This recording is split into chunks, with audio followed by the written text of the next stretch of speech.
Hi hello, എല്ലാവർക്കും സുഖമല്ലേ? നിങ്ങൾക്ക് എല്ലാവർക്കും സുഖമാണെന്ന് വിശ്വസിക്കുന്നു. അപ്പോൾ നമ്മൾ കഴിഞ്ഞ വീഡിയോയിൽ കർക്കിടക കുളിയെക്കുറിച്ച്, കുളിക്കുന്നതിനെക്കുറിച്ച്, റിജനുവേഷൻ കിട്ടാനായിട്ട് കുളിക്കുന്നതിനെക്കുറിച്ച് കുറേ കാര്യങ്ങൾ പറഞ്ഞു. നമ്മളുടെ ശരീരത്ത് എപ്പം വെള്ളം ഒഴിച്ചാലും നമ്മൾക്കൊരു പ്രത്യേക ഉണർവാണ് ഉണ്ടാകുന്നത്. ശ്രദ്ധിച്ചിട്ടുണ്ടോ? നമ്മളൊന്ന് ടെൻഷൻ ആയിരിക്കുമ്പോൾ നമ്മുടെ വീട്ടിലുള്ളവർ ഒന്ന് പോയി കുളിച്ചിട്ട് വാ. കുളിച്ചിട്ട് വന്നു കഴിഞ്ഞാൽ നമുക്കൊരു പെട്ടെന്നൊരു ഉണർവുണ്ടാവും. കാരണം നമ്മുടെ ശരീരത്ത് 70% നമ്മളുടെ ബോഡിയിലുള്ളത് വാട്ടറാണ്. അപ്പോൾ നമ്മളൊന്ന് കുളിച്ചിട്ട് വരുമ്പോൾ നമ്മൾക്ക് നല്ല ഒരു ഉന്മേഷം കിട്ടാറുണ്ട്. നമുക്കുള്ള ടെൻഷൻസും ഉണർവുകേടും ഒക്കെ മാറി നല്ല ഒരു പ്രസരിപ്പ് കിട്ടാറുണ്ട്.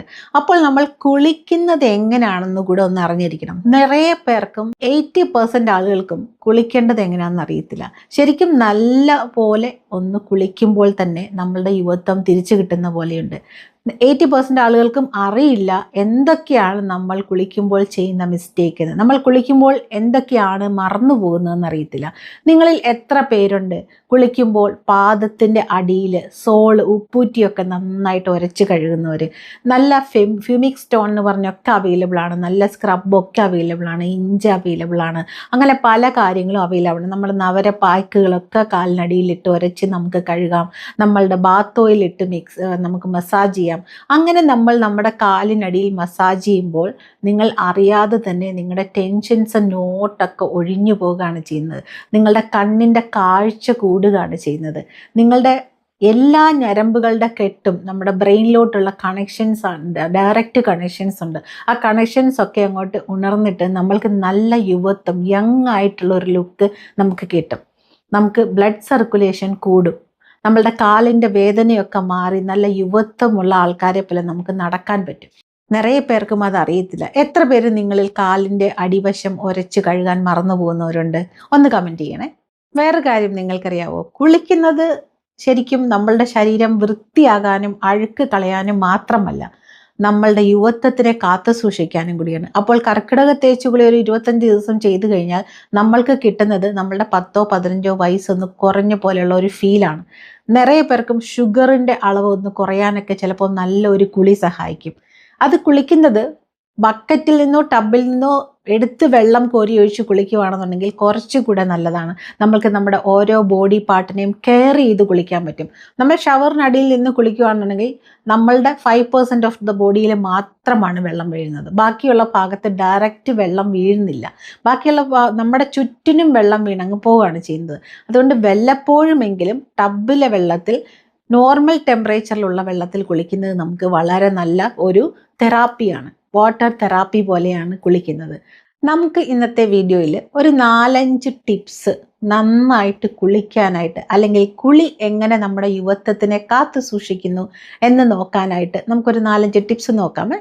അപ്പോൾ നമ്മുടെ ബാത്ത് തെറാപ്പിയുടെ ഫസ്റ്റ് പാർട്ട് ഞാൻ ആദ്യം ചോദിച്ചു തന്നെ, നമ്മുടെ കാലിൻ്റെ സോൾ, കാലിൻ്റെ ഉപ്പൂറ്റിയും കാലിൻ്റെ വെള്ളയും തേച്ച് കഴുകുന്ന, എല്ലാ ദിവസവും കുളിക്കുമ്പോൾ തേച്ച് കഴുകുന്ന എത്ര പേരുണ്ട്? നമ്മൾ മറന്നു പോകുന്നു. നമ്മുടെ ശരീരത്തെ ചുമന്നുകൊണ്ട് ഡെയിലി നടക്കുന്നത് ഈ കാലിൻ്റെ വെള്ളയാണ്. അതിന് അത്രയ്ക്കും അക്യുപഞ്ചർ എഫക്റ്റ് നമ്മൾ കൊടുക്കുന്നുണ്ട്. അത്രയ്ക്കും ഒരു വെയിറ്റ് താങ്ങിക്കൊണ്ടാണ് നടക്കുന്നത്. അപ്പോൾ കാലിനടിയിൽ മസാജ് ചെയ്ത് ഉരച്ച് തേച്ച് കഴുകേണ്ടത് വളരെ അത്യാവശ്യമായിട്ടുള്ളൊരു കാര്യമാണ്, നമ്മളുടെ മെൻ്റൽ റിലാക്സേഷന് കൂടെ. നിങ്ങൾക്ക് സ്ട്രെസ് ഇല്ലാതെ, സ്ട്രെയിൻ ഇല്ലാതെ ഒരു ദിവസം നിങ്ങൾക്ക് ചിന്തിക്കാതെ, അനാവശ്യമായ ചിന്തയില്ലാതെ ഫ്രഷ് ആയിട്ട് പോകാനായിട്ട് നമ്മുടെ കാലിൽ ഓയിൽ മസാജൊക്കെ ചെയ്ത് ആഴ്ചയിൽ 1-2 പ്രാവശ്യമെങ്കിലും ഓയിൽ മസാജ് ചെയ്യുക. ബാക്കിയുള്ളത് എല്ലാ ദിവസവും കുളിക്കുമ്പോൾ കാലിനടിയിൽ നല്ലൊരു ഫ്യൂമിക് സ്റ്റോണോ സ്ക്രബ്ബറോ എന്തെങ്കിലും വെച്ച് സ്ക്രബ് ചെയ്ത് കുളിക്കാൻ ഒരിക്കലും മറക്കരുത്. ഇതൊരു തെറാപ്പിയാണ്. നിങ്ങൾ അങ്ങനെ ചെയ്തു നോക്കൂ. അപ്പോൾ നിങ്ങൾക്കറിയാം എത്രത്തോളം റിലാക്സ്ഡ് ആയിട്ടാണ് നിങ്ങൾ ഫീൽ ചെയ്യുന്നതെന്ന്. അതുപോലെ കാലിനടി മസാജ് ചെയ്യുന്നത് കൊണ്ട് ഞാൻ പറഞ്ഞ പോലെ കണ്ണിൻ്റെ കാഴ്ചശക്തി കൂടുകയും നമ്മളുടെ സ്കിന്നിന് തിളക്കമുണ്ടാകുകയും നമ്മളുടെ ബ്രെയിനിലേക്ക് കിട്ടുന്ന സിഗ്നൽസ് ഒക്കെ ക്ലിയർ ആവുകയും അതുകൊണ്ട് തന്നെ നമ്മൾക്ക് സ്ട്രെസ് റിലീഫ് ആവുകയും ഹാപ്പി ഹോർമോൺസ് പ്രൊഡ്യൂസ് ആവുകയും നമ്മൾ യുവത്വത്തോടെ ഇരിക്കുകയും ചെയ്യും. അപ്പോൾ കാലിൻ്റെ കാര്യം പറഞ്ഞ് മേലിലോട്ട് വരുമ്പോൾ പിന്നെ നമ്മൾ നോക്കേണ്ടത് നമ്മളുടെ മുട്ടിന് താഴെയുള്ള കാഫ് ഏരിയയാണ്. അവിടെയാണ് നമ്മളുടെ സെക്കൻഡ് ഹാർട്ട് എന്ന് പറയുന്ന ഭാഗം ഇരിക്കുന്നത്.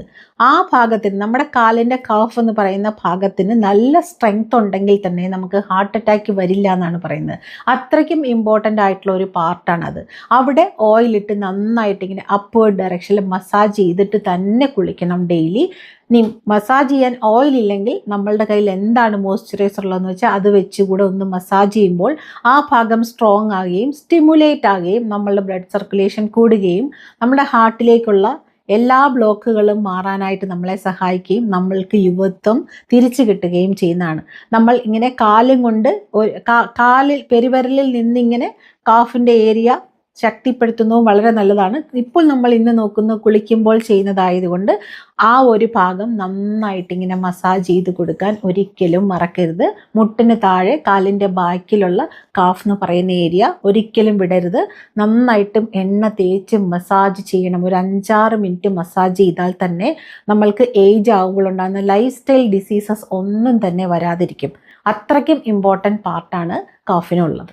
അതുമാത്രമല്ല, ലൈഫ് സ്റ്റൈൽ ഡിസീസസിൽ ഏറ്റവും ഫസ്റ്റായിട്ട് വരുന്ന ബ്ലഡ് ഷുഗറിനെ കുറയ്ക്കാനും കാഫിൽ മസാജ് ചെയ്തിട്ട് കുളിക്കുന്നത് വളരെ നല്ലതാണ്. അതുപോലെ തന്നെ കാഫ് മസിൽസ് മസാജ് ചെയ്യുന്നത് നമ്മളുടെ ഡൈജഷൻ പവറിനെ കൂട്ടാനായിട്ട്, ദഹനശക്തിയെ കൂട്ടാനായിട്ട് സഹായിക്കുന്നതാണ്. ഇപ്പോൾ നമുക്ക് എല്ലാവർക്കും ഉണ്ടായിരിക്കും അസിഡിറ്റിയുടെ ഒരു പ്രോബ്ലം. നമ്മൾ ആൻറ്റി ഏജിങ് ആകുമ്പോഴത്തേക്ക് നമുക്കൊരു ബേണിംഗ് സെൻസേഷൻ, എന്ത് കഴിച്ചാലും കഴിക്കുമ്പോൾ നമുക്ക് വേണം തോന്നും, അത് കഴിയുമ്പോൾ നെഞ്ചരിയും, അങ്ങനത്തെ കുറേ കാര്യങ്ങളുണ്ട്. ചിലർക്ക് കഴിച്ചിട്ടൊന്നും നടന്നില്ലെങ്കിൽ നെഞ്ചരിയും. നടക്കുന്നതും വളരെ നല്ലതാണ്. കാഫ് മസിലിനെ സ്ട്രെങ്തൻ ചെയ്യുക എന്നുള്ളത് വളരെ ഇമ്പോർട്ടൻ്റ് ആണ് ആൻറ്റി ഏജിങ്ങിൽ. നിങ്ങളുടെ ബ്ലഡ് ഷുഗർ കുറയാനും BP കുറയാനും ഉറക്കം നല്ല ഉറക്കം കിട്ടാനും ഒക്കെ നല്ലതാണ് കാഫ് മസിൽസ് നന്നായിട്ട് മസാജ് ചെയ്തിട്ട് ഡെയിലി കുളിക്കുന്നത്. അതും നമ്മളുടെ തേച്ചുകുളി ഓയിൽ തേച്ച് മസാജ് ചെയ്യുകയാണെങ്കിൽ കുറച്ചും കൂടെ ബെനിഫിഷ്യലാണ്. നിങ്ങൾക്ക് എന്തെങ്കിലും എണ്ണയുണ്ടെങ്കിൽ അത് തേച്ച് മസാജ് ചെയ്താലും ഓക്കെയാണ്. സോ എപ്പോഴും ഓർക്കുക, കാഫ് മസിൽസ് മസാജ് ചെയ്തിട്ട് തന്നെ കുളിക്കണം. അടുത്തതായിട്ട്, എത്ര പേര് ബാത്ത് ചെയ്യുമ്പോൾ അല്ലെ കുളിക്കുമ്പോൾ നിങ്ങളുടെ നോസ്ട്രിൽസ്, മൂക്ക് ക്ലിയർ ചെയ്യാറുണ്ട്? നല്ല മൂക്ക് നന്നായിട്ട് ചീറ്റിയിട്ട് ക്ലിയർ ചെയ്യാറുണ്ട്? എപ്പോഴും കുളിക്കുമ്പോൾ മൂക്ക് നന്നായിട്ട് ക്ലീൻ ചെയ്യണം. മൂക്കിനകത്തോട്ട് പഞ്ഞിയിട്ടിട്ടോ ഒന്നുമല്ല, നന്നായിട്ട് ഇങ്ങനെ ചീറ്റിയിട്ട് ക്ലീൻ ചെയ്യുക. അത് വളരെ നല്ലതാണ്. നിങ്ങൾക്ക് ഫേസിൻ്റെ അവിടെയൊക്കെ കഫം കെട്ടി നിന്ന് ഫേസ് സോളനായിട്ട് കാണിക്കാതിരിക്കാനും ഫേസിനെ സ്ലിം ആക്കി കാണിക്കാനും, അതുപോലെ തന്നെ അവിടെ നിന്നുള്ള കഫമൊക്കെ പോയി കഴിയുമ്പോൾ, സൈനസ് ഒക്കെ പോയി കഴിയുമ്പോൾ നിങ്ങളുടെ ഫേസിലേക്കുള്ള ബ്ലഡ് സർക്കുലേഷൻ കൂടുകയും മുഖത്തൊരു നല്ല രക്തപ്രസാദം ഉണ്ടാകുകയും ചെയ്യും. ഇനിയൊന്ന്, ഫേസ് പാക്കൊക്കെ ഇട്ടിട്ട് വാഷ് ചെയ്യുമ്പോഴാണ് നിങ്ങൾ ഇങ്ങനെ മൂക്ക് ചീറ്റി കഴുകുന്നെങ്കിൽ ഒന്നും കൂടെ നല്ലതാണ്. എന്തായാലും കുളിക്കുമ്പോൾ മൂക്ക് നന്നായിട്ട് ക്ലീൻ ചെയ്യാൻ മറക്കരുത്. ഒരിക്കലും കൈ അങ്ങനെ ഇൻസേർട്ട് ചെയ്തിട്ടോ അല്ലെങ്കിൽ എന്തെങ്കിലും ബഡ്സ് ഇൻസേർട്ട് ചെയ്തിട്ടോ ഒന്നുമല്ല ചെയ്യേണ്ടത്. നന്നായിട്ട് മൂക്ക് ചീറ്റി കഴുകുക. വെള്ളം അകത്തോട്ട് പോകാതിരിക്കാൻ ശ്രദ്ധിക്കുക. വെളിയിലോട്ടാണ് മൂക്ക് ചീറ്റേണ്ടത്. അങ്ങനെ ഉറപ്പായിട്ടും ഇങ്ങനെ ചെയ്ത് കുളിക്കണം. ഇതാണ് മൂന്നാമതായിട്ട് പറയാനുള്ളത്. പിന്നെ ഇത് നമ്മളുടെ കണ്ണിനെ കൂടെ പ്രസരിപ്പാക്കാനായിട്ട് സഹായിക്കും. കാരണം കഫം കെട്ടി തിങ്ങി ഫേസിൽ നിൽക്കുമ്പോൾ നമ്മളുടെ കണ്ണുകൾക്കൊക്കെയും ഒരു ഊതി വീർക്കുന്ന, അല്ലെങ്കിൽ എന്താ പറയുക, ബൾജിങ് ഉണ്ടാകുകയും വീർത്ത കണ്ണുകളോടെ നമ്മൾ കാണപ്പെടുകയൊക്കെ ചെയ്യും. നമ്മളുടെ ഐസിൻ്റെ ഐബാഗ് ഉണ്ടാകും, അല്ലെങ്കിൽ അതിന് ചുറ്റുമുള്ള സൈനസിൻ്റെ ഒക്കെ കൊണ്ടും നമ്മൾക്ക് ഐബാഗിന് വേറെ തന്നെ റീസൺ ഉണ്ട്. നമ്മളുടെ പഫി ഐസിനൊക്കെ ഒരു നല്ല പ്രയോജനം കിട്ടും. ഇതൊക്കെ നമ്മൾ നോർമൽ കൂളായിട്ടുള്ള വെള്ളത്തിൽ കുളിക്കാം. ഇല്ല, നിങ്ങൾക്ക് തേച്ചുകുളി സമയത്താണ് ഇതൊക്കെ ചെയ്യുന്നതെങ്കിൽ lukewarm water, hot water അല്ല, കോൾഡ് വാട്ടർ അല്ല, ഒരുപാട് ചൂടുള്ള വെള്ളമല്ല, വളരെ മിതമായിട്ടുള്ള ചൂടുള്ള വെള്ളത്തിൽ കുളിക്കുന്നത് വളരെ നല്ലതാണ്. പിന്നെ എപ്പോഴും കോൾഡ് വാട്ടർ മീൻസ് റൂം ടെമ്പറേച്ചറിലുള്ള വാട്ടറിൽ കുളിക്കുന്നത് തന്നെയാണ് ഏറ്റവും നല്ലതെന്ന് ആയുർവേദം എപ്പോഴും പറയുന്നുണ്ട്. പിന്നെ ഈ ഒരു ഏജിൽ നമ്മൾക്ക് ജോയിൻറ്റ് പെയിൻ ഒക്കെ ഉള്ളത് കൊണ്ട് തേച്ചുകുളി സമയത്ത് നമ്മൾ തേച്ചുകുളി എണ്ണയൊക്കെ തേച്ചിട്ട് ലൂക്ക് വാം വാട്ടറിൽ കുളിക്കുന്നത് നമ്മൾക്ക് നല്ലതാണ്. അപ്പോൾ കുളിക്കുമ്പോൾ ഇങ്ങനത്തെ കാര്യങ്ങളൊന്നും മറക്കണ്ട. നിങ്ങൾ എഴുതി വെച്ചോളൂ, ബാത്റൂമിൽ എഴുതി ഒട്ടിച്ച് വെച്ചോളൂ. ഈ കാര്യങ്ങളൊക്കെ കുളിക്കുമ്പോൾ ചെയ്യാനുള്ളതാണ് എന്ന് മറക്കാതെ ഓർത്ത് ചെയ്യുക. നിങ്ങളുടെ മുഖം പ്രസരിപ്പോടെ ഇരിക്കുന്നത് നിങ്ങൾക്ക് കാണാൻ പറ്റും. എന്തുകൊണ്ടാണ് കുളിക്കുമ്പോൾ മൂക്ക് ചീറ്റി കഴുകണമെന്ന് പറയുന്നത്? നമ്മളുടെ തലയിലോട്ട് വെള്ളം വീഴുമ്പോൾ നമ്മളുടെ മുഖത്തുള്ള അകത്ത് കെട്ടി നിൽക്കുന്ന കഫമൊക്കെ ലൂസാകുകയും അത് അവിടുന്ന് മൂവ് ആകാൻ തുടങ്ങുകയും ചെയ്യും. ആ സമയത്ത് നമ്മൾ മൂക്ക് ചീറ്റി കുളിക്കുമ്പോൾ നമ്മളുടെ കഫമൊക്കെ വെളിയിൽ വരും. നമ്മൾ പഠിച്ചിട്ടുണ്ട്, നമ്മളുടെ ഗട്ട് ഹെൽത്തിനെയൊക്കെ കഫം, വാദം, പിത്തം ഇതൊക്കെ നമ്മൾ അഫക്റ്റ് ആകുന്ന കാര്യങ്ങളാണ്. അപ്പോൾ ഗട്ട് ഹെൽത്താണ് നമ്മളുടെ സൗന്ദര്യത്തിൻ്റെ 80% കാരണവും. സൗന്ദര്യത്തിൻ്റെ മാത്രമല്ല, നമ്മുടെ ആരോഗ്യത്തിൻ്റെയും നമ്മളുടെ ശരീരത്തിൻ്റെ വണ്ണത്തിൻ്റെയും മെലിയുന്നതിൻ്റെയും എല്ലാത്തിൻ്റെയും ഒരു 85-90% ഗട്ട് ഹെൽത്ത് തന്നെയാണ്. വാദം, പിത്തം, കഫം നമ്മൾ ഒരുപോലെ ബാലൻസ് ചെയ്ത് കൊണ്ടുപോകണം. അപ്പോൾ വെള്ളം തലയിലേക്ക് വീഴുമ്പോൾ ഈ കഫം ഒക്കെ നമ്മളുടെ ഉള്ളിലുള്ള കഫം, തലയുടെ ഭാഗത്തും മുഖത്തും ചെവിയുടെ ഭാഗത്തും മൂക്കിൻ്റെ അവിടെയും സൈനസിലുള്ള എല്ലാ കഫവും അവിടുന്ന് മൂവ് ആകാൻ തുടങ്ങുന്ന സമയത്ത് നമ്മൾ മൂക്ക് ചീറ്റി കഴുകി കുളിക്കുവാണെന്നുണ്ടെങ്കിൽ ഫേസ് ഒന്നും കൂടെ നല്ല ബ്ലഡ് സർക്കുലേഷനൊക്കെ വന്ന് നല്ല ബ്ലഷ് ഇട്ട പോലെ സൗന്ദര്യത്തോടെ യുവത്വത്തോടെ ഇരിക്കാൻ പറ്റും. പിന്നെ വേറൊരു കാര്യം പറഞ്ഞു തരട്ടെ, നിങ്ങളുടെ ചെവി ഇങ്ങനെ 2 സൈഡിലേക്കും ഇങ്ങനെ താഴോട്ടും മേളിലോട്ടും ഇങ്ങനെ ഷേക്ക് ചെയ്യുന്നത് വളരെ നല്ലതാണ് കുളിക്കുമ്പോൾ. കാരണം ചെവിയുടെ അവിടുന്ന് ബ്രെയിനിലോട്ട് ഡയറക്റ്റായിട്ടൊരു സിഗ്നൽ പോകുന്നുണ്ട്. അപ്പോൾ ബ്രെയിൻ ആക്ടിവേറ്റ് ആകുകയും ഒന്നും കൂടെ ഷാർപ്പാകുകയും നിങ്ങൾക്ക് കുറച്ചും കൂടെ സ്ട്രെസ് റിലീസ് ആകുകയും നിങ്ങൾ കുറച്ചും കൂടെ ബുദ്ധിയോടെ പ്രവർത്തിക്കാനും പറ്റും. പണ്ടൊക്കെ മാഷന്മാരിങ്ങനെ കാതിൽ പിടിച്ച് ഇങ്ങനെ തിരികാറില്ലേ, അതിലൊക്കെയും ഒരു സയൻസ് ഉണ്ട്. കാരണം പെട്ടെന്ന് നമ്മളെ ഓർമ്മിപ്പിക്കാനാണ്, അല്ലെങ്കിൽ പെട്ടെന്ന് നമ്മുടെ ബ്രെയിനിൽ പതിപ്പിക്കാനാണ്, അല്ലെങ്കിൽ നമ്മൾ ഒരിക്കലും മറന്നു പോകാതിരിക്കാനാണ്. അത്രയ്ക്കും കണക്ഷനാണ് നമ്മുടെ ചെവിയിൽ നിന്നും ബ്രെയിനിലേക്കുള്ള ആ ഒരു സിഗ്നൽ പോകുന്നതിന്. അതുകൊണ്ട് 2 കാതും കുളിക്കുമ്പോൾ എപ്പോഴും ഇങ്ങനെ ഷേക്ക് ചെയ്യാൻ മറക്കരുത്. പിന്നെ ഇവിടെയൊക്കെ ഒരു സമ്പ്രദായമുണ്ട്. നമ്മൾ പിള്ളയാരെ തൊഴുമ്പോൾ ഇങ്ങനെ 2 കാതും ഇങ്ങനെ കൈവച്ചിട്ട് നമ്മളിങ്ങനെ ചെയ്യും. അത് എല്ലാ വെയിൻസിൻ്റെയും കട്ടിനെ അഴിച്ചിട്ട് നമ്മളെ സ്ട്രെസ് റിലീഫാക്കി വിടുന്ന ഒരു യോഗ ആണത്. ഇതൊക്കെയും ഒരു തെറാപ്പിയാണ്. നമ്മളിതൊക്കെ അറിഞ്ഞോ അറിയാതെയോ പണ്ട് മുതലേ ചെയ്തു വന്നിരുന്ന കുറച്ച് കാര്യങ്ങളാണ്. പക്ഷെ നമ്മളുടെ ബിസി ലൈഫ്, നമ്മൾക്ക് കുളിക്കുമ്പോഴായിരിക്കും അയ്യോ അടുക്കളയിൽ അരി തിളയ്ക്കുന്നു, അയ്യോ പാല് വെച്ചിട്ട് വന്നു, ഇങ്ങനെ നമ്മൾ ആലോചിക്കുന്നു. അങ്ങനെയല്ലാതെ നിങ്ങൾക്ക് വേണ്ടി എന്തുകൊണ്ട് ഒരു സമയം നിങ്ങൾ ഒതുക്കുന്നില്ല? 24 മണിക്കൂറിൽ 30 മിനിറ്റ് നിങ്ങളുടെ മാത്രമാണ്. ആ സമയത്താണ് നിങ്ങളുടെ ബ്യൂട്ടി കെയർ ചെയ്യേണ്ടത്. ആർക്കും ഒരു ഉപദ്രവവും ഇല്ലാതെ ചെയ്യുമ്പോഴാണ് കുളിക്കാൻ പോകുമ്പോൾ ചെയ്യുന്ന ഏറ്റവും വലിയ കാര്യം. അതുകൊണ്ടാണ് ബാത്റൂമിലെല്ലാം റെഡിയാക്കി വെക്കുമെന്ന് ഞാൻ പറയുന്നത്. നിങ്ങൾ തലയിൽ കണ്ടീഷണർ ഇടുമ്പോൾ നിങ്ങൾക്ക് ഫേസിൽ പാക്ക് ഇട്ടിട്ട് കണ്ടീഷണർ ഇട്ടിട്ട് ഫേസിൽ പാക്ക് ഇടാം. കാരണം ഫേസ് പാക്ക് കഴിയുമ്പോഴേക്കും കണ്ടീഷണർ തലയിൽ നല്ല ക്ലീൻ ആയിട്ട് പിടിച്ചിട്ടുണ്ടായിരിക്കും. അങ്ങനെ കുറച്ചൊക്കെ ഒന്ന് ഓർഗനൈസ്ഡ് ആവണം ലൈഫിൽ. അപ്പോഴാണ് നമ്മൾ വിചാരിക്കുന്ന എല്ലാ കാര്യങ്ങളും നടക്കുന്നത്. കാരണം ഈ ഒരു ഏജിൽ നമ്മൾക്ക് മറവി, ടെൻഷൻ, ആങ്സൈറ്റി ഒക്കെ ഉണ്ട്. ഇതൊക്കെ എനിക്കും ഉണ്ട് കേട്ടോ. അപ്പോൾ ഞാൻ എന്താണ് ചെയ്യുക? എല്ലാം തന്നെ ഓർഗനൈസ്ഡ് ആയിട്ട് വെക്കാനാണ് ശ്രമിക്കാറുള്ളത്. കാരണം ഓർഗനൈസ്ഡ് അല്ല എന്നുണ്ടെങ്കിൽ എന്നെ മാനേജ് ചെയ്യാൻ എനിക്ക് ഭയങ്കര പാടാണ്. അതുകൊണ്ട് നിങ്ങളും ഓർഗനൈസ്ഡ് ആവുക. നമ്മളുടെ ബ്യൂട്ടി കെയർ കിറ്റ്, കുളിക്കുന്ന കിറ്റ്, അല്ലെങ്കിൽ തേച്ചുകുളിയുടെ കിറ്റ് എല്ലാം തന്നെ കർക്കിടകമാകുന്നതിന് മുന്നേ തേച്ചുകുളിയുടെ കിറ്റ് ബാത്റൂമിൽ റെഡിയാക്കി വെക്കുക. ഡെയിലി നമ്മളിടുന്ന ഫേസ് പാക്ക് ആ ഒരാഴ്ചത്തേക്കുള്ളത് എടുത്ത് ബാത്റൂമിൽ വെക്കുക, ബാക്കി ഫ്രിഡ്ജിൽ വെച്ചാൽ മതി. അങ്ങനെയൊക്കെ നമ്മളൊന്ന് പ്രാക്ടിക്കലായിട്ട് ചിന്തിക്കണം.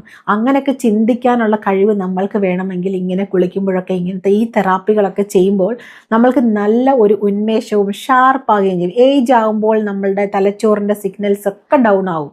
നമ്മൾ മറ്റൊരു കുട്ടികളുടെ ഒപ്പം നമുക്ക് നിൽക്കാൻ പറ്റാത്തത് നമ്മളുടെ ബ്രെയിൻ ഷാർപ്പ് അല്ലാത്തതുകൊണ്ടാണ്. അങ്ങനെ നമ്മളുടെ ബ്രെയിൻ ഷാർപ്പാക്കി വെക്കാൻ നമുക്ക് ചെയ്യാൻ പറ്റുന്ന കുറച്ച് തെറാപ്പികളാണ് ഇതൊക്കെ. ഇതൊക്കെ കൊണ്ടാണ് പണ്ടൊക്കെ രാജാക്കന്മാർ കുളിക്കുന്നതിന് തന്നെ പ്രത്യേകിച്ച് കൊട്ടാരത്തിനകത്തൊരു ബ്യൂട്ടിഫുൾ ആയിട്ടുള്ള പോണ്ട് ഉണ്ടായിരിക്കും. റാണിമാർക്ക് അതിനേക്കാളും ബ്യൂട്ടിഫുൾ ആയിട്ടുള്ള ഒരു പോണ്ട് ഉണ്ടായിരിക്കും. അവിടെ മയിലുകളൊക്കെ ഇങ്ങനെ പറന്ന് നടക്കുന്നുണ്ടായിരിക്കും, ചെടികളുണ്ടായിരിക്കും, ബാത്തിങ്ങിനുള്ള പാക്കുകളുണ്ടായിരിക്കും. അല്ലേ, നമ്മളുടെ ഒരു വടക്കം വീരഗാഥ സിനിമയിൽ കണ്ടിട്ടുണ്ട് അല്ലേ, ചന്ദന ലേപ സുഗന്ധം എന്നൊക്കെ പറഞ്ഞിട്ട് അല്ലേ. ആ പാട്ടൊക്കെ എന്ത് രസമാണ്. അപ്പോൾ അതൊക്കെ പണ്ടുണ്ടായിരുന്ന ചടങ്ങുകളാണ്. നമ്മളിപ്പോൾ അതൊക്കെ ചുരുങ്ങി ഫ്ലാറ്റിലേക്കായപ്പോൾ നമ്മൾ ഇതൊന്നും ചെയ്യുന്നില്ല. ബിസി ലൈഫായപ്പോൾ ചെയ്യുന്നില്ല. ബാത്തിങ് ഒരു തെറാപ്പി തന്നെയാണ്. അറിഞ്ഞോ അറിയാതെയോ പണ്ടുള്ള ആളുകൾ നമ്മളോട് പറഞ്ഞു വെച്ചിരുന്ന എല്ലാ കാര്യങ്ങൾക്കും അതിൻ്റേതായ സയൻറ്റിഫിക് ആയിട്ടുള്ള കാരണങ്ങളുണ്ട് എന്ന് മനസ്സിലാക്കുക. അതുപോലെ തന്നെ എന്നും ചൂടുവെള്ളത്തിൽ കുളിക്കുമ്പോൾ നിങ്ങൾക്ക് ഭയങ്കര ടയേർഡാവും, നിങ്ങളുടെ മസിൽസ് അതിന് യൂസ്ഡ് ആകും. അതുപോലെ തന്നെ നിങ്ങളുടെ മസിൽസൊക്കെ ഒരു ലേസി ആകും. എന്നുമല്ല, തേച്ചുകുളി സമയത്ത് മാത്രം ചെറിയ ലൂക്ക് വാം വാട്ടർ, ചെറിയ ചൂടുവെള്ളത്തിൽ, ഇളം ചൂടുവെള്ളത്തിൽ കുളിക്കുക.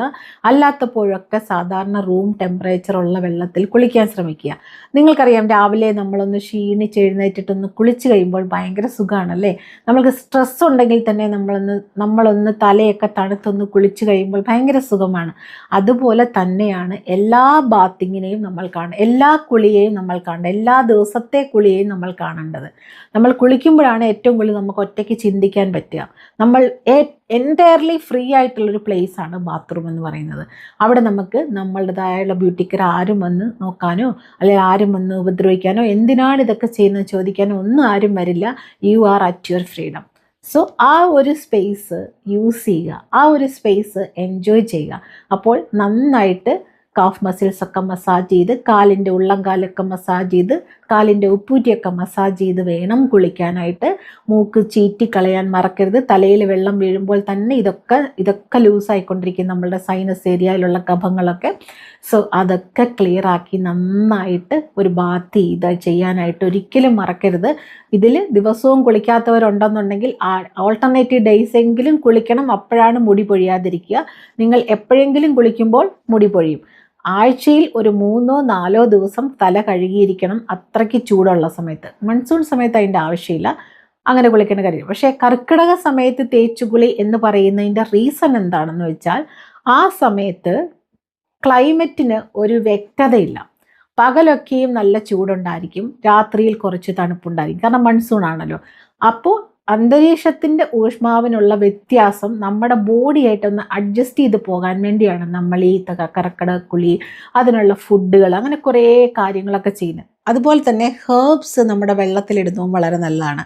ഒരുപാട് നിങ്ങൾക്ക് വണ്ണമുണ്ട്, അങ്ങനെ ഒരു ശരീരമാണ് എന്നുണ്ടെങ്കിൽ കുറച്ച് റോസ് വാട്ടർ നമ്മൾ കുളിക്കുന്ന വെള്ളത്തിലിട്ടിട്ട് കുളിക്കുന്നത് നല്ലതാണ്. അല്ലെങ്കിൽ റോസ് പെറ്റൽസ് നന്നായിട്ടൊന്ന് ക്രഷ് ചെയ്തിടുന്നത് നല്ലതാണ്. നമ്മളുടെ ജമന്തിപ്പൂക്കൾ ഇടുന്നത് നല്ലതാണ്. പിന്നെ നിങ്ങൾക്ക് വേപ്പിൻ്റെ ഇല, അത് കുറച്ച് ചൂടുവെള്ളത്തിലിട്ട് തിളപ്പിച്ചിട്ട് അത് വേണമെങ്കിൽ ഈ തണുത്ത വെള്ളത്തിലോട്ട് ആഡ് ചെയ്ത് മിക്സ് ചെയ്തിട്ട് നമുക്ക് അങ്ങനെ കുളിക്കുന്നത് നല്ലതാണ്. അങ്ങനെ നിങ്ങൾക്ക് പലതരത്തിലുള്ള ബാത്ത് നിങ്ങൾക്ക് പ്രയോജനപ്പെടുന്നതാണ്. നിങ്ങൾക്ക് ഒരുപാട് വിയർക്കുന്നുണ്ട്, വിയർപ്പ് നാറ്റമുണ്ടെന്നുണ്ടെങ്കിൽ നിങ്ങൾ കുളിക്കുന്ന വെള്ളത്തിലോട്ട് ആലത്തിന് പടികാരം എന്നാണ് തോന്നുന്നു മലയാളത്തിൽ പറയുന്നത്, ആലം പൊടിച്ചതിട്ടിട്ട് കുളിക്കുന്നത് വളരെ നല്ലതാണ്. ദേഹത്തിലേക്ക്, തലയിലേക്ക് ഇടണമെന്ന് ഞാൻ പറയുന്നില്ല, ദേഹത്തിലേക്ക് ഇട്ട് കഴിഞ്ഞാൽ നിങ്ങൾക്ക് നല്ല ഒരു ബോഡി സുഗന്ധം ഉണ്ടാവും എപ്പോഴും. അതുപോലെ പലതരത്തിലും നിങ്ങൾക്ക് നിങ്ങളുടെ ബാത്തിനെ രാജകീയമാക്കാൻ സാധിക്കും. അപ്പോൾ നല്ലൊരു കുളി എന്ന് പറയുന്നത് നിങ്ങളെ യൗവനത്തിലേക്ക് കൊണ്ടുപോകുന്ന ഒരു പടിക്കെട്ടാണ് എന്ന് മനസ്സിലാക്കുക. അപ്പോൾ ഒരിക്കലും കുളിക്കുന്നത് ചുമ്മാ ഈസി ആയിട്ട് പോയി കുറേ വെള്ളം കോരി ഒഴിച്ച് സോപ്പ് തേച്ച് കുളിക്കുന്നതല്ല. മാക്സിമം സോപ്പ് ഒഴിവാക്കുക. അതുപോലെ നലങ്ങുമാവ് തേച്ച് കുളിക്കുക, അല്ലെങ്കിൽ എന്തെങ്കിലും കടലമാവ് തേച്ച് കുളിക്കുക, അങ്ങനെ എന്തെങ്കിലും ആയിട്ടുള്ള കെമിക്കൽ ഫ്രീ ആയിട്ടുള്ള സാധനങ്ങൾ തേച്ച് കുളിക്കുന്നതാണ് നമ്മൾക്ക് ആൻറ്റി ഏജിങ്ങിൽ എപ്പോഴും നമ്മളുടെ സ്കിന്നിൻ്റെ ആ ഒരു മോയ്സ്ചറിനെ നിലനിർത്താൻ സഹായിക്കുന്നതും സ്കിന്നിൻ്റെ ടെക്സ്ചറിനെ മെയിൻറ്റെയിൻ ചെയ്യാൻ സഹായിക്കുന്നതും ചുളിവ് വീഴാതിരിക്കാനും റിങ്കിൾസ് വീഴാതിരിക്കാനും ഒക്കെ നമ്മളെ സഹായിക്കുന്നത്. അപ്പോൾ കെമിക്കൽ ഫ്രീ ആയിട്ടുള്ള നല്ല ഒരു തെറാപ്പി ആയിട്ടുള്ള ഒരു നല്ല കുളി തന്നെ ഡെയിലി നിങ്ങൾ ചെയ്യണമെന്ന് മറക്കാതിരിക്കുക. ഇത്രയുള്ള ഇന്നത്തെ വീഡിയോയിൽ എനിക്ക് പറയാനായിട്ട്. വീണ്ടും മറ്റൊരു വീഡിയോയിൽ കാണുന്നവരെ ടേക്ക് കെയർ. അപ്പോൾ കർക്കിടക കുളിയിൽ കർക്കിടക റിജുനേറ്റ് ട്രീറ്റ്മെൻറ്റും ഒരിക്കലും മറക്കണ്ട. ഒരുപാട് പൈസ കൊടുത്ത് വെളിയിലൊന്നും ചെയ്യാൻ പറ്റത്തില്ലെങ്കിൽ ഈസി ആയിട്ട് ചെയ്യാൻ പറ്റുന്ന ഒരു വീഡിയോ നമ്മൾ ലാസ്റ്റ് ഡേയിൽ ഇട്ടിട്ടുണ്ട്. അത് നിങ്ങൾക്ക് ചെക്ക് ചെയ്യാവുന്നതാണ്. അതിൻ്റെ ഒരു കണ്ടിന്യൂവേഷൻ ആയിട്ടാണ് ഞാൻ ഇന്ന് ഈ വീഡിയോ ചെയ്തത്, എങ്ങനെയാണ് കുളിക്കുന്നത്. അതുപോലെ തന്നെ കുളിക്കുമ്പോൾ എവിടെയാണ് നിങ്ങൾ ആദ്യം വെള്ളം ഒഴിക്കുന്നത്, അതിനും ഒരു ഇമ്പോർട്ടൻ്റ് ഉണ്ട് കേട്ടോ. നമ്മുടെ കഴുത്തിലാണ് ആദ്യം നമ്മൾ വെള്ളം ഒഴിക്കേണ്ടത്. തലയിൽ ഒഴിച്ചിട്ട് എണ്ണ തലയിൽ തേക്കുന്നത് തന്നെ പെട്ടെന്ന് തലയിലോട്ട് വെള്ളം ഒഴിക്കരുത്, വയറിലോട്ടും വെള്ളം ഒഴിക്കരുത്. നമ്മുടെ കഴുത്തിലോട്ട് വേണം ആദ്യം വെള്ളം ഒഴിക്കാൻ. എന്നിട്ട് നമുക്ക് ബാക്കിയുള്ള പാർട്ടുകളൊക്കെ നനച്ച് കുളിക്കാം. ടബിൽ നിന്നും വെള്ളമെടുത്ത് കുളിക്കാൻ മറക്കരുത്. അതുപോലെ വേറൊരു ഇമ്പോർട്ടൻ്റ് ആയിട്ടുള്ളൊരു കാര്യം, എവിടെയെങ്കിലും ഇരുന്ന് കൊണ്ട് കുളിക്കാൻ ശ്രമിക്കുക. നിങ്ങൾ നിന്നുകൊണ്ട് കുളിക്കുമ്പോൾ നിങ്ങളുടെ ശരീരത്തിൻ്റെ എല്ലാ പാർട്ടിലും നിങ്ങൾ വെള്ളം ഒഴിക്കുന്നില്ല, വെള്ളം ഒഴിക്കാൻ മറന്നു പോകുന്നു. നല്ല ബ്രാൻഡഡ് ആയിട്ടുള്ള ഒരു സ്റ്റൂള് വാങ്ങി ബാത്റൂമിൽ ഇട്ടേക്കുക, അതിലിരുന്ന് കുളിക്കുക. ഓരോ പ്രാവശ്യവും കുളിച്ച് കഴിയുമ്പോഴും ആ സ്റ്റൂള് വൃത്തിയായിട്ട് കഴുകാൻ മറക്കരുത്. ബാക്ടീരിയ ഒക്കെ ആയി, കാരണം നലങ്കുമാവ്, എണ്ണ, ഇതൊക്കെ ചേർന്ന് അവിടെ ഫംഗസ് ഉണ്ടായി യൂറിനറി ഇൻഫെക്ഷൻ ഒന്നും വരാതിരിക്കാനായിട്ട് ശ്രദ്ധിക്കുക. അപ്പോൾ നീറ്റ്നെസ് എന്ന് പറയുന്നത് വളരെ ഇമ്പോർട്ടൻ്റ് ആണ്. ആൻറ്റി ഏജിങ്ങിൽ പെട്ടെന്ന് തന്നെ നിങ്ങൾക്ക് ഇൻഫെക്ഷൻ ഉണ്ടാകാം, യൂറിനറി ബേണിങ്സ് ഉണ്ടാകാം, അങ്ങനെ പല കാര്യങ്ങളും ഉണ്ടാകും. ഹൈഡ്രേറ്റ് ആക്കി വെക്കുക, നിറയെ വെള്ളം കുടിക്കുക. കുളിച്ചൊക്കെ വന്നു കഴിഞ്ഞ് നല്ല റിലാക്സ് ആയിട്ട് നിങ്ങൾ കണ്ണാടിയിലേക്ക് നോക്കൂ, എത്ര സുന്ദരിയായിരിക്കും നിങ്ങളെന്ന്. അപ്പോൾ മറ്റൊരു വീഡിയോയിൽ കാണാം. Take care.